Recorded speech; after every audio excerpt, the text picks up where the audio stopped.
उससे अपनी सारी विपत्ति कही। सुनकर कामदेव ने मन में विचार किया और हंसकर देवताओं से यह कहा कि शिवजी के साथ विरोध करने में मेरी कुशल नहीं है, तथापि मैं तुम्हारा काम तो करूँगा, क्योंकि वेद दूसरे के उपकार को परम धर्म कहते हैं।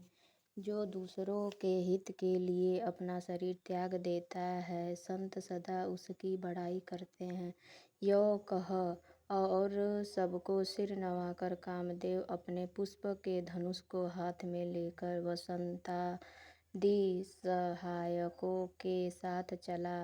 चलते समय कामदेव ने हृदय में ऐसा विचार किया कि शिवजी के साथ विरोध करने में मेरा मरण निश्चित है। तब उसने अपना प्रभाव फैलाया और समस्त संसार को अपने वश में कर लिया।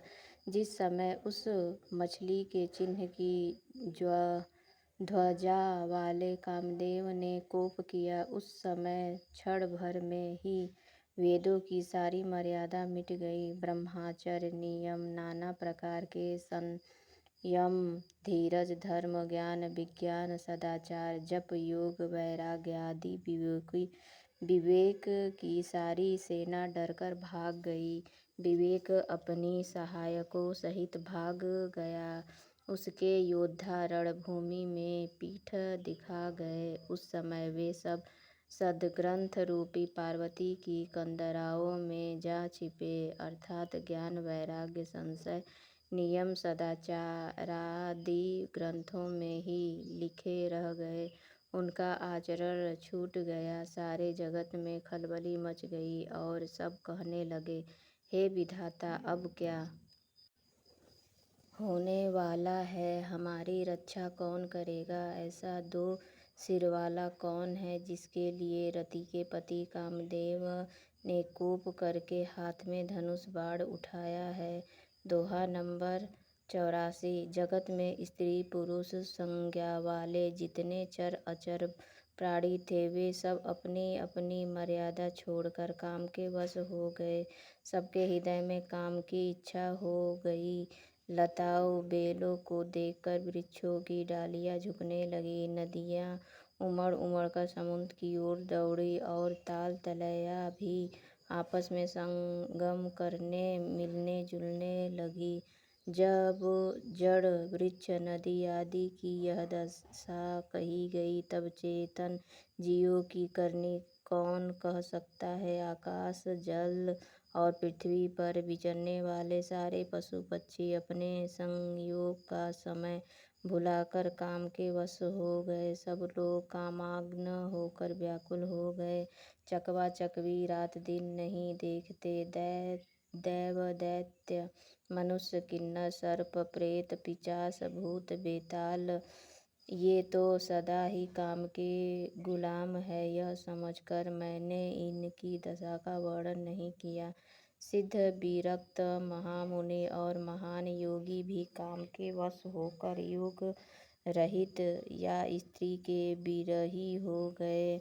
जब योगीश्वर और तपस्वी भी काम के वश हो गए, तब पामर मनुष्यों की कौन कहे? जो समस्त चराचर जगत को ब्रह्मामय देखते थे, वे अब उसे स्त्रीमय देखने लगे। स्त्रियां सारे संसार को पुरुषमय देखने लगी और पुरुष उसे स्त्रीमय देखने लगे। 2 घड़ी तक सारे ब्रह्मांड के अंदर कामदेव का रचा हुआ यह कौतुक तमाशा रहा। सोपान 85। किसी ने भी हृदय में धैर्य नहीं धारण किया। कामदेव ने सबके मन हर लिए। श्री रघुनाथ जी ने जिनकी रक्षा की, केवल वे ही उस समय बचे रहे। 2 घड़ी तक ऐसा तमाशा हुआ। जब तक कामदेव शिवजी के पास पहुँच गए। शिवजी को देखकर कामदेव डर गया। तब तमाशा संसार फिर जैसा का तैसा स्थिर हो गया। तुरंत ही सब जीव वैसे ही सुखी हो गए जैसे मतवाले नशा पिए हुए लोग मद नशा उतर जाने पर सुखी होते हैं। दुरा दुराधर्ष जिनको पराजित करना अत्यंत ही कठिन है और दुर्गम जिनका पार पाना कठिन है। भगवान संपूर्ण ऐश्वर्य, धर्म, यश, श्री, ज्ञान और वैराग्य रूप 6 ईश्वरीय गुणों से युक्त रुद्र महाभयंकर शिवजी को देखकर कामदेव भयभीत हो गए। लौट जाने में लज्जा मालूम होती है और करते कुछ बनता नहीं। आखिर मन में मरने का निश्चय करके उसने उपाय रचा। तुरंत ही सुंदर ऋतुराज वसंत को प्रकट किया। फूले हुए नए नए वृक्षों की कतारें सुशोभित हो गई। वन उपवन, बावली, तालाब और सब दिशाओं के विभाग परम सुंदर हो गए। जहाँ तहाँ मानो प्रेम उमड़ रहा है, जिसे देखकर मरे मनों में भी कामदेव जाग उठा। मरे हुए मन में भी कामदेव जागने लगा। वन की सुंदरता कही नहीं जा सकती। काम रूपी अग्नि का सच्चा मित्र, शीतल मंद सुगंधित पवन चलने लगा। सरोवरों में अनेकों कमल खिल गए, जिन पर सुंदर भंवरे के समूह गुंजार करने लगे। राजहंस, कोयल और तोते रसीली बोली बोलने लगे और अप्सराएं गा गाकर नाचने लगी। दोहा नंबर 86। कामदेव अपनी सेना समेत करोड़ों प्रकार की सब कलाएं उपाय करके हार गया, पर शिवजी की अचल समाधि न डिगी। तब कामदेव क्रोधित हो उठा। आम के वृक्ष की एक सुंदर डाली देखकर मन में क्रोध से भरा हुआ कामदेव उस पर चढ़ गया। उसने पुष्प धनुष पर अपने 5 बाण चढ़ाए और अत्यंत क्रोध से लक्ष्य की ओर ताककर उन्हें कान तक तान लिया। कामदेव ने तीक्ष्ण 5 बाण छोड़े जो शिवजी के हृदय में लगे। तब उनकी समाधि टूट गई और वे जाग गए। ईश्वर शिवजी के मन में बहुत क्षोभ हुआ। उन्होंने आंखें खोलकर सब ओर देखा।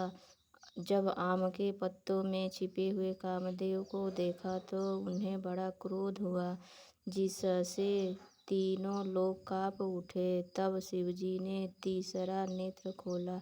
उनके देखते ही कामदेव जलकर भस्म हो गया। जगत में बड़ा हाहाकार मच गया। देवता डर गए, दैत्य सुखी हुए। भोगी लोग काम सुख को याद करके चिंता करने लगे और साधक योगी निष्कपट हो गए। कामदेव की स्त्री रति अपने पति की यह दशा सुनते ही मूर्छित हो गई। रोती चिल्लाती और भांति भांति से करुणा करती हुई वह शिवजी के पास गई। अत्यंत प्रेम के साथ अनेकों प्रकार से विनती करके हाथ जोड़कर सामने खड़ी हो गई। शीघ्र प्रसन्न होने वाले कृपालु शिवजी अबला असहाय स्त्री को देखकर सुंदर उस सांत्वना देने वाले वचन बोले।